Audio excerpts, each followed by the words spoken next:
வருஷம் 1959 ரஷ்யாவை சேர்ந்த யூரல் பாலிடெக்னிக் யூனிவர்சிட்டியில் படிக்கிற 9 ஸ்டூடெண்ட்ஸ் நார்த் யூரல் மவுண்டனுக்கு ஹைக்கிங் ட்ரெக்கிங் போகலான்னு ரொம்ப எக்ஸைட்டடாக கிளம்பியிருக்காங்க. அப்படி கிளம்புனா அவங்களுக்கு தெரியல அவங்க திருப்பி வீட்டுக்கு வரவே போகிறதில்லன்னு. போனவங்க கிட்ட இருந்து எந்த விதமான ரெஸ்பான்ஸும் வராதனால ரெஸ்கியூவர்ஸ் இவங்களுக்கு என்ன ஆச்சுன்னு பார்க்கறதுக்கு கிளம்புறாங்க. அங்கே அந்த ரெஸ்கியூவர்ஸ் பார்த்தது ரொம்பவே கொடூரமான ஒரு விஷயம். ஏன்னா அந்த 9 பேருமே ரொம்பவே வித்தியாசமான முறையில் அங்கே இறந்து கிடந்தாங்க. அதில் 2 பேரோட கை எரிஞ்சு போயிருந்துச்சு. மிச்சம் 3 பேர் கேம்பை நோக்கி கிரால் பண்ணிட்டே போய் உறைஞ்சு போய் இறந்துருந்தாங்க. மிச்சம் 4 பேர் லேட்டாக தான் கண்டுபிடிச்சிருக்காங்க.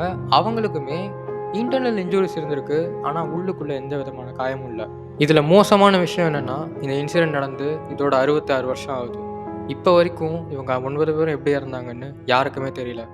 சிலர் ஸ்னோ ஸ்லைடில் அவங்க மாட்டி இறந்துட்டதா சொல்கிறாங்க. சிலர் மிலிட்ரி டெஸ்டிங் நடக்கிற இடத்துல இவங்க தெரியாமல் மாட்டிக்கிட்டதா சொல்கிறாங்க. சிலர் வழக்கம் போல் யூஎஃப்ஓ மேலே பழி போடுறாங்க. ஆனால் சிலர் இவங்க 9 பேரும் அவங்க வாழ்க்கையில் பார்க்கக்கூடாத ஒரு விஷயத்த பார்த்ததுனால தான் இவங்களுக்கு இந்த நிலைமைன்னு சொல்கிறாங்க. நீங்கள் என்ன நினைக்கிறீங்கன்னு கமெண்ட் பண்ணுங்கள்.